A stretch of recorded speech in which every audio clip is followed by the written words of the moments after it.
तो यदि कोई ये प्रश्न करे कि हमारे जीवन में सबसे बड़ा, सबसे महत्वपूर्ण शिक्षक कौन है, तो कोई कहेगा माँ, क्योंकि इस संसार में माँ से अधिक सीख और कौन दे सकता है। कोई कहेगा अध्यापक, क्योंकि अध्यापक ही है जो हमें शस्त्र और शास्त्र सिखाता है। कोई कहेगा मित्र, किंतु इन तीनों में एक समानता है, ये पहले आपको सिखाते हैं और फिर आपकी परीक्षा लेके देखते हैं कि आप क्या सीखे। किंतु वास्तविकता में सबसे महत्वपूर्ण शिक्षक वो है जो इनसे उल्टा करे, जो पहले आपकी परीक्षा ले और बाद में आपको सिखाए। क्या कहो कि परीक्षा देते देते आप स्वयं ही सीख जाएंगे।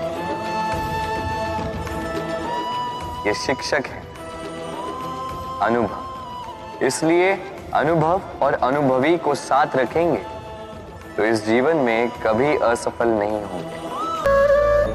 इस कोमल घास को देख रहे हैं, इतनी कोमल कि कोई बालक पे आके इस पर बैठ जाए तो ये दब जाती।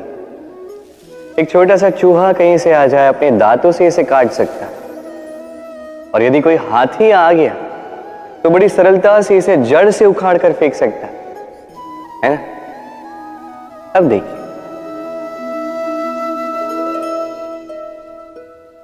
मैंने इसी घास को गूंथ कर एक रस्सी बनाई और अब वही कोमल घास एक शक्तिशाली बंधन में परिवर्तित हो चुका। ऐसा बंधन जो किसी हाथी को बांधने में काम आ सकता।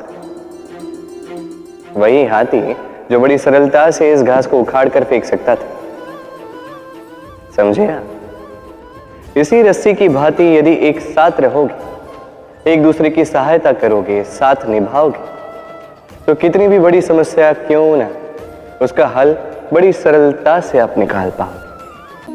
हम भय के विषय में अनेक बातें करते हैं, भय से सदैव दूर भागते हैं। कभी सोचा है कि इस भय का क्या हम सदुपयोग भी कर सकते हैं? निश्चित रूप से कर सकते हैं। ऐसा कोई अक्षर नहीं जो मंत्र ना हो, तो निश्चित रूप से इस भय का भी सदुपयोग किया जा सकता है। निर्भर करता है आपके दृष्टिकोण पर, आपकी प्रतिक्रिया पर। भय जब सामने आता है तो दो ही मार्ग होते हैं। पहला मार्ग, भयभीत होके चुपचाप भाग जाओ। दूसरा मार्ग, उस भय का सामना करो। उस भय में झांक के देखो कि ऐसा क्या है जो आपको पीछे खींच रहा है। स्वयं के साहस को जगाओ, स्वयं को और शक्तिशाली बनाओ, स्वयं को और श्रेष्ठ बनाओ और सामने जो भी है सब प्राप्त कर लो। वही भय है। आप भाग जाना चाहते हो या उसका सामना करके स्वयं को और श्रेष्ठ बनाना चाहते हो?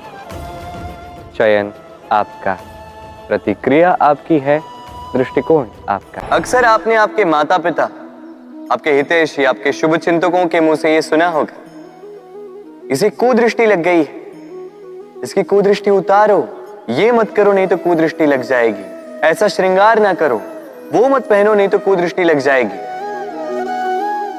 और कुछ तो इस कुदृष्टि का उपचार भी कर लेते हैं। मिर्च का धुआं जलाते हैं, तेल की बाती से कुदृष्टि उतारते हैं, काला टीका लगाते हैं, क्या क्या करते हैं। उचित है, किंतु मैं कुदृष्टि को नहीं मानता। मैं मानता हूं कि यदि आपका मन अच्छा हो तो कोई भी कुदृष्टि आपको किसी भी प्रकार से हानि नहीं पहुंचा सकती। आंधियां भी केवल उन्हीं घरों में धूल भर पाती है जिन घरों में खिड़कियों के पर्दे दुर्बल होते। भवंडर भी केवल उन्हीं दीवारों को गिरा पाते हैं जो नींव से कमजोर होते हैं। और आपके व्यक्तित्व की नींव है आपकी सोच, आपका दृष्टिकोण। एक ही स्थिति, एक ही स्थान, एक ही घटना को आप सकारात्मक रूप में भी ले सकते हैं, नकारात्मक रूप में भी ले सकते हैं। निर्णय आपका है। इस संसार को जैसा सोचोगे वैसा ही पाओगे। इसलिए स्मरण रखिएगा, अपनी दृष्टि नहीं, अपना दृष्टिकोण संभालिए। क्योंकि जैसा कहा गया है, इस संसार में बुरी दृष्टि का उपचार तो है, बुरे दृष्टिकोण का नहीं। ये संसार इस संसार के अंत का, इसके विनाश का प्रारंभ कैसे होता है? किसी योग से, किसी भयानक असुर के आगमन से, या प्रकृति के रूठ जाने से? नहीं, इस संसार के विनाश का प्रारंभ होता है मैं से। ये मैं हूं, ये तुम हो, ये मैंने किया है, ये तुमने किया है, ये मेरा है, ये तुम्हारा है, आदि इत्यादि। ये भाव जब मन में घर कर लेता है, सर्वप्रथम घर बटता है, फिर बस्ती, फिर प्राण और फिर देह, और अंत में समस्त संसार बट जाता है। और ये बंटवारा कहीं ना कहीं मन मोटाव कर ही देता है। अब ऐसे में क्या किया जाए? कैसे बचा जाए इस नाश से? कैसे दूर हुआ जाए इस विनाश से? उत्तर एक ही है, करुणा। एक दूसरे की आवश्यकताओं को समझे, एक दूसरे की समस्याओं को समझे, एक दूसरे के दुख में साथी बने, एक दूसरे के सुख में भागी बने। और अंत में जब ये मैं हम में परिवर्तित होगा, तब ये विनाश स्वयं ही दूर होता जाएगा।